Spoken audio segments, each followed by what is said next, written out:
하나님의 말씀 보시겠습니다. 에스겔 8장 예배 전에 다 보신 줄로 알고 1절에서 3절까지 합독하시겠습니다. 시작. 여섯째 해 여섯째 달 초라시 나는 집에 앉았고 유다의 장로들은 내 앞에 앉아 있는데 주 여호와의 권능이 그 예수에게 이르기로 내가 보니 그 같은 형상이 있더라. 그 허리 아래의 모양은 불 같고 허리 위에 광채가 나서 단쇠 같은데 그가 손 같은 것을 펴서 내 머리털 한 웃음을 잡으며 주의 나를 들어 천지 사이에 올리시고 하나님의 환상 가운데 나를 이끌어 예루살렘으로 가서 안뜰로 들어가는 북향한 문을 열시고 거기에는 질투의 우상 곧 질투를 변하게 하는 우상 자리가 있는 곳이라. 아멘.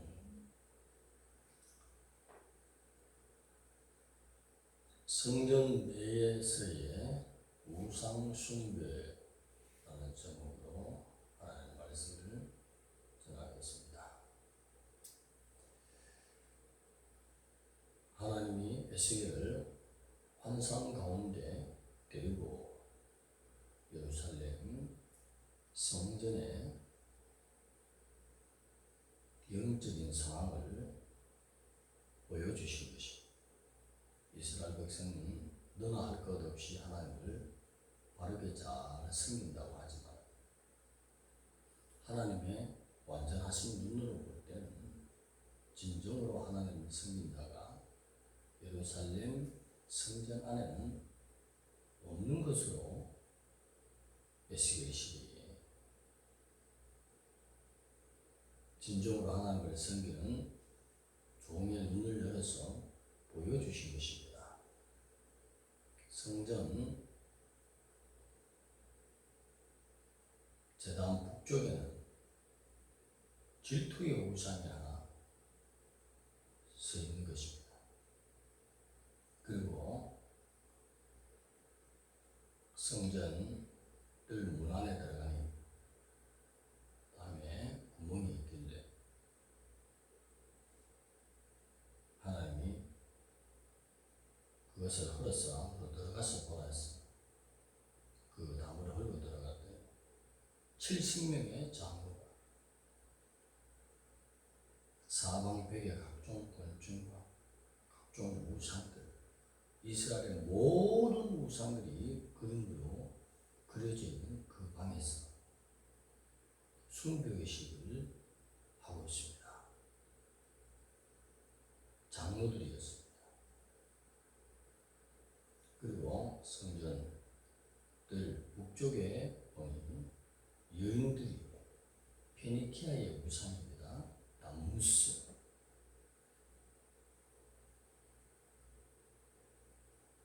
거기에 애고하고 있다는 것입니다.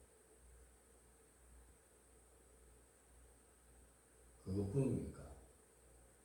성전 안뜰 안에 현관과 제단 사이에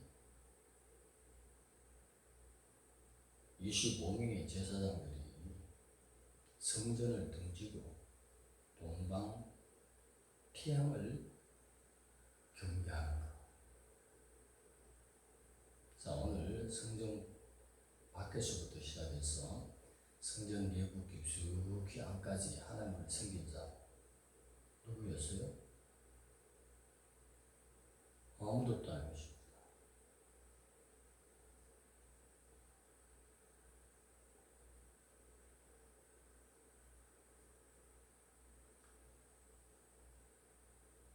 예루살렘의 멸망이, 유다의 멸망이 하나님을 섬긴 자가 없기 때문에 멸망받을 거예요. 우리의 신앙은 하나님이 인정해야 되는 것입니다. 나 스스로가 하나님의 말씀에 비추어서 창조주께서 원하는 그 신앙으로 나오는지를 분별해야 되는 것입니다. 신약에 있어서는 자주 쓰는 말이 있어요. 하나님의 백성들에게 쓰는 말입니다. 깨어있으라. 깨어있으라. 간혹 가다가 제가 성도에 없는 5가지로 보였는데 하나 더 넣읍시다 해서 6가지로 정리해 드렸습니다. 그 룰로 돌아오시기 바랍니다. 그것이 신앙의 신구약의 모든 기둥인 것입니다. 기둥만 똑바로 서 있으면 집이 절대로 무너지지 않습니다.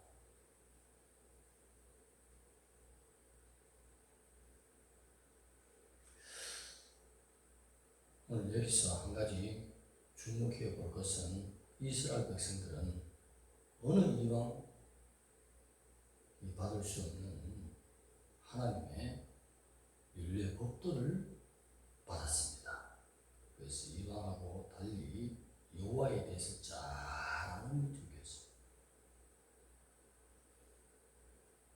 그럼에도 불구하고 성전 내에서 제사장들이 지금 제일 깊숙이 앉아있는 제사장들이 25명,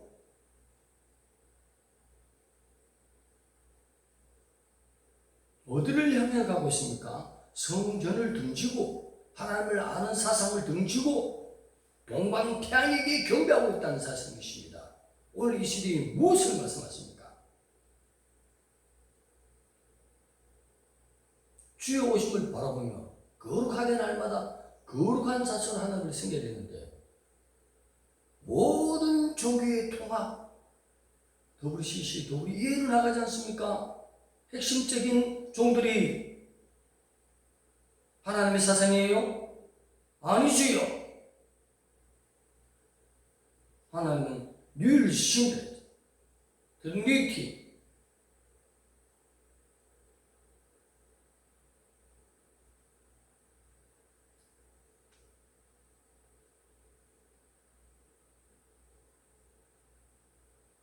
그래서 대한민국이 어려움이 오는 것입니다.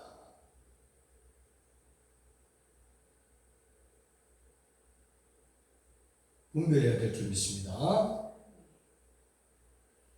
여호와만이, 야훼 하나님만이 창조주고 다른 잡다한 모든 것들은 하나님의 피조물이라는 것이죠. 주님만이 구원을 가지시죠. 어떻게 하시죠? 모든 종교에 구원이 있다고.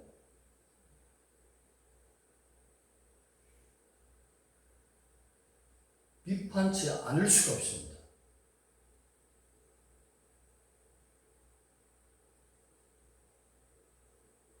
하나님 볼 때에 그들은 과거에는 솔로몬처럼 하나님을 너무나 잘 섬긴지 몰라도 솔로몬의 후반기에 금오스 신에게, 몰렉 신에게 자기 자녀를 불태워 드리듯이 영적으로 깨어있지 않으니 헷갈하겠다는 것입니다. 하나님 볼 때는 네가 나를 섬기는 것이 아니라 너는 동방태양신을 섬긴다.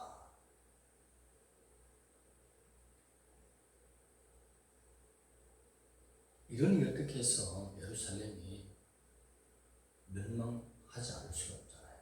다 멸망하는 데는 이유가 있다는 것입니다.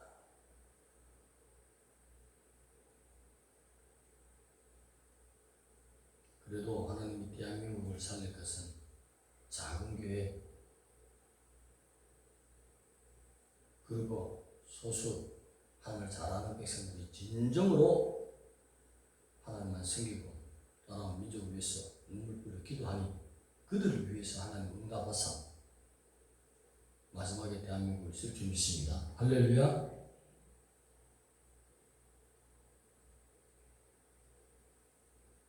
다 멸망한 가운데서도 포로지에 잡혀간 남은 자들 그리고 예루살렘에 또 남아있는 자들 또 각처에 열방에 흩어진 소수의 남은 자들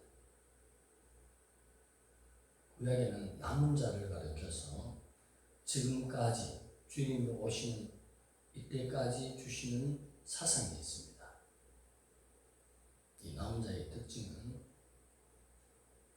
심판을 이기고 살아남았다는 원의 뜻을 가졌어요.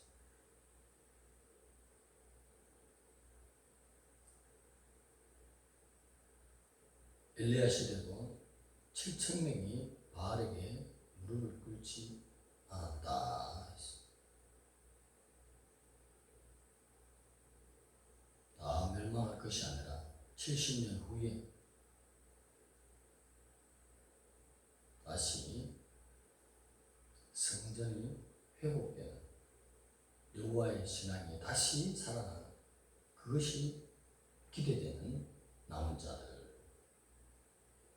로마서에 가서는 로마서 11장 5절에 지금도 은혜로 말미암아 택하여 남은 자가 있느니라. 로마서 9장 27절에 이스라엘의 수가 바다에 모래같이 많을지라도 남은 자만 구원받으리라. 예수록에 가고 있습니다. 12장 17절에 예수의 증거를 가진 남은 자.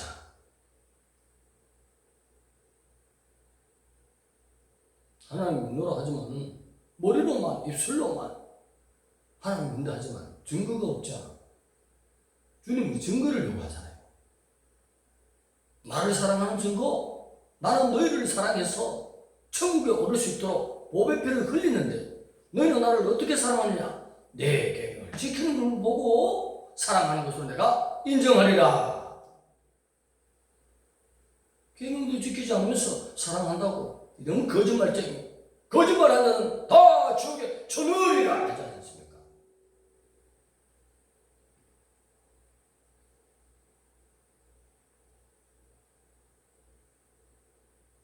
남은 자가 되어야 될 줄 믿습니다.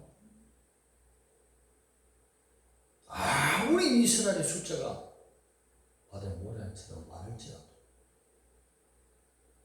이것은 벌써 로마서에서 사도 바울이 하나님 앞에 받은 것이 아니라 이사야 시대에, 선지자 시대에, 예언자의 시대에 그때에 받은 말씀이에요. 처음부터 남은 자를 하나님이 원하시는 것입니다. 진정으로 하나님 앞에 예배하는 자,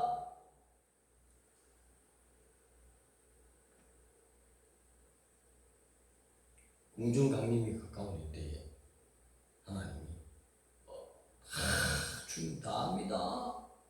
우리 시시 끄는 목사님들 몇 천석 몇만 석의 큰 대규모의 목사님들 뭘까요? 그들은 남은 자에 속하지 않잖아요. 유일신이 아니잖아. 벌써 다 신교였거든. 겉으로는 예수님 하나님 설교하지만 하나님 볼 때 다 신교를 섬기거든. 동방태양에 경배하는 자들이에요.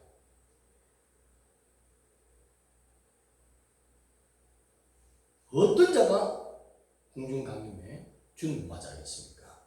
남은 자인 것입니다. 구약에도 남은 자 하나님이 기대하고 있어요.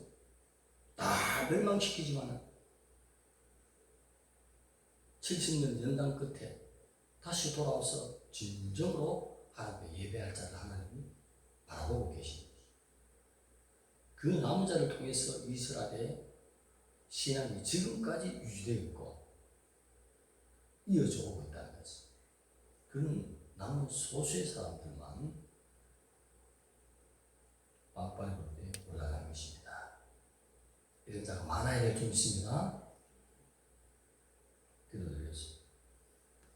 하나님 감사합니다. 이스라엘의 숫자가 바다의 모래처럼 많을지라도 남은 자만 구원받으리라 말씀하셨습니다. 예수에게 가서 예수의 증거를 가진 남은 자라고 말씀하셨습니다.